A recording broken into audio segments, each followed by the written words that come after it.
The story is a gripping one classic underdog tale of a young guy dismissed as a dreamer, who uses book smarts and real physics to outsmart brutal Montana winters. It's clearly inspired by the real history of masonry heaters, thermal mass stoves, which have ancient roots in Europe like Russian pek or Finnish taka, and got adapted by some immigrants and clever homesteaders in places like Montana. During the late 1800s, the concept of a central stone core that soaks up heat from a small fire and radiates it slowly for hours or even a full day is 100% legit engineering. It's basically passive solar, thermal storage before electricity.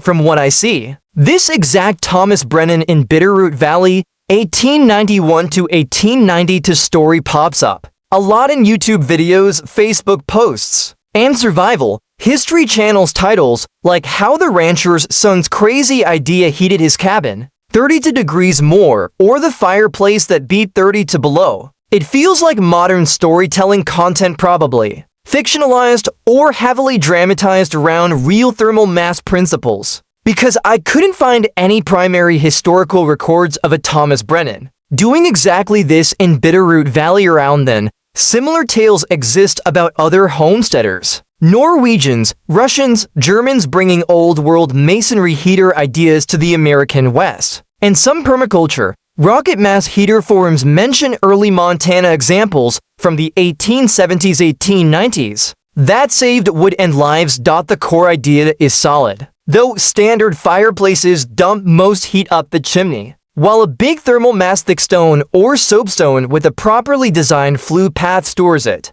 and releases it evenly. That's why modern high-efficiency wood stoves and masonry heaters still use the same physics today.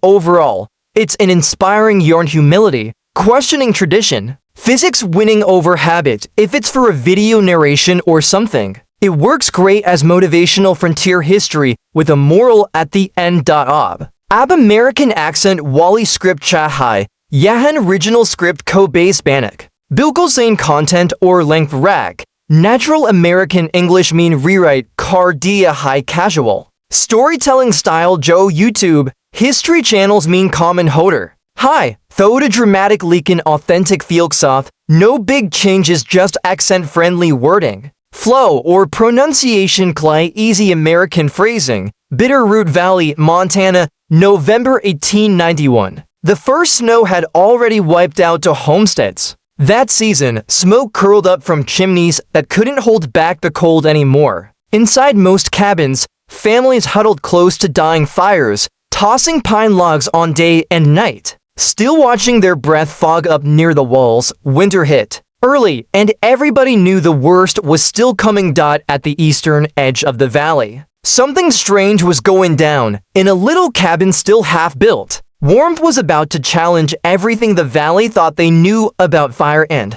surviving winter. The guy behind it was Thomas Brennan, a 23-year-old rancher's son with zero building experience and no reputation for common sense. The local builders made it crystal clear they thought his plan was flat-out foolish. Some called it dangerous, others said it'd be deadly. They stopped laughing on January 9, 1892. But back in November, nobody figured he'd even make it through the winter. Thomas dropped his bombshell on a freezing Saturday in late October, standing right there in McCreary's general store, mud still stuck to his boots. He just bought 8 tons of river sandstone, twice what any normal cabin foundation needed. When Samuel McCreary asked what in the world he needed all that rock for, Thomas answered calm as anything, "I'm building a heat battery." The whole store went dead quiet. Then somebody cracked up.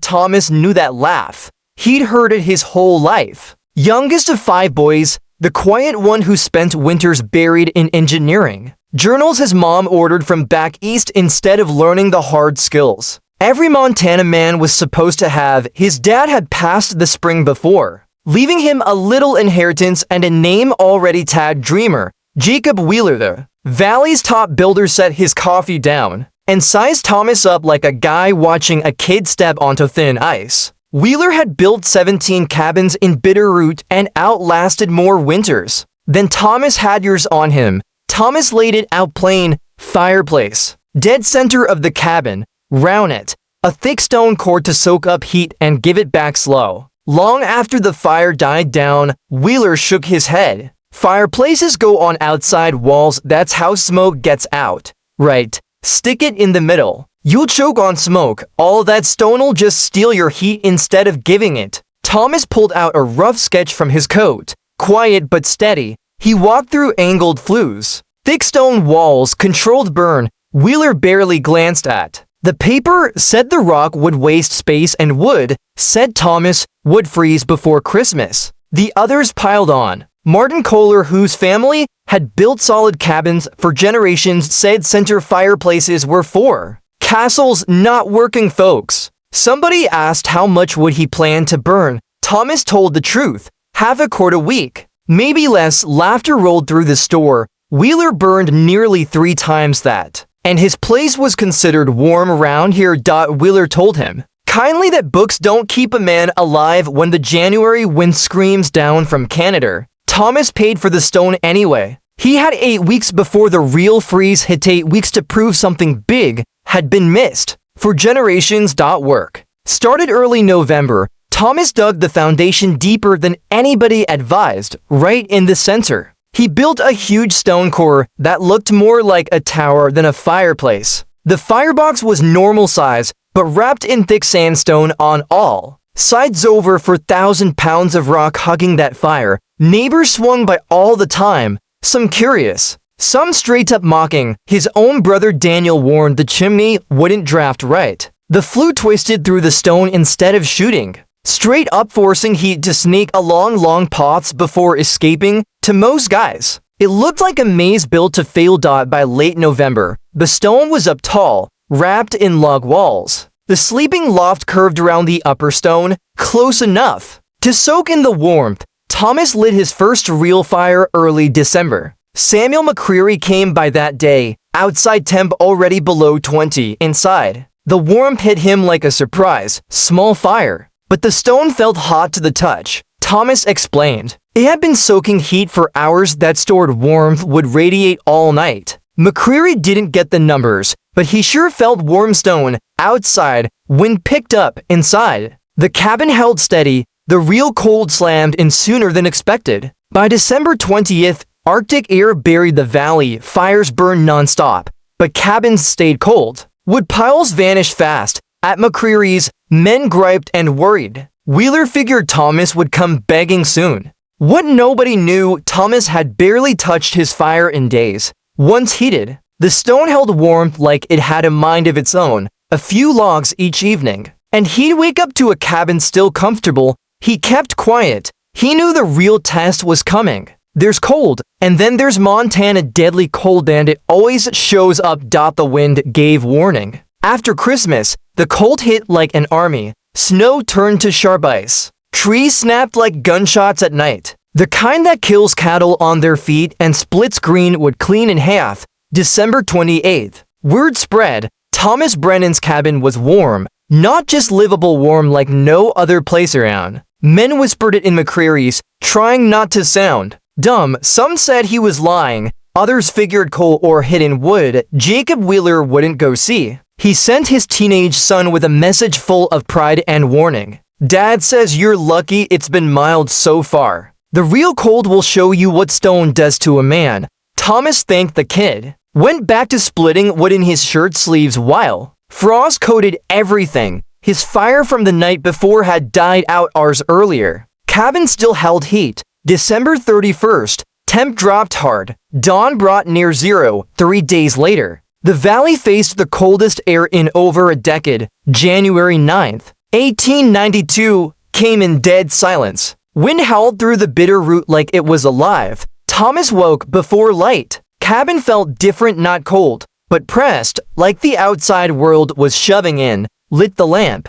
Thermometer said what his body already knew. Outside 30 to below the lowest anybody remembered. Inside 64. Last fire burned out 8 hours earlier, a mile west. Jacob Wheeler woke twice to feed his fire. Still only 28 by morning. Ice in his water bucket, breath thick in the lamplight. Burned over 40 logs in one day. Woodshed shrinking in a scary way across the valley. Families slept in coats. Kids cried from cold, men stared at wood piles. Doing math they hated. Thomas built a small fire that morning, 6 logs. Careful, half an hour later. Cabin hit 73. Stone soaked it up quiet and steady, banking it for the long freeze ahead. When Thomas walked into McCreary's later, talk stopped, frost on beards, faces tired. Drawn from fear and no sleep, Thomas looked rested, warm. McCreary asked how he was holding up. Comfortable, Thomas said.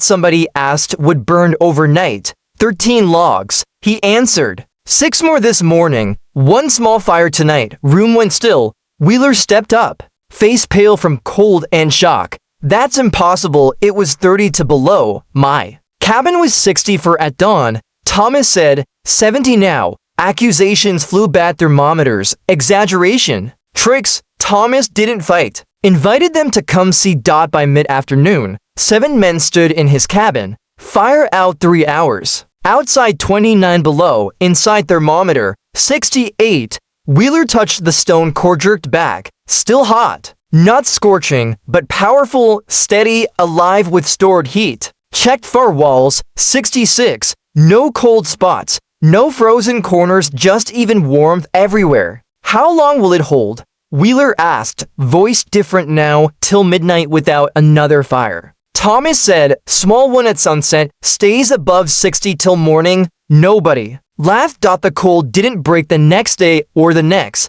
held for 11 brutal days. Each morning Thomas logged it, outside temp, inside at dawn, wood burned. He didn't brag, but the numbers did, while other cabins fell to the 30s overnight. He stayed above 60, while others burned wood at crazy rates. Thomas used less than half. Visitors came every day, some humbled, some mad, some just grateful for a few minutes of warmth. Jacob Wheeler came back more than once, measured, touched, checked. 5th visit. He stood quiet a long time, hand on the stone. I was wrong, he said finally, completely wrong. By the time the cold let go, the valley had changed. Not luck, not a trick, something new, and it worked. The silly idea had passed Montana's toughest test.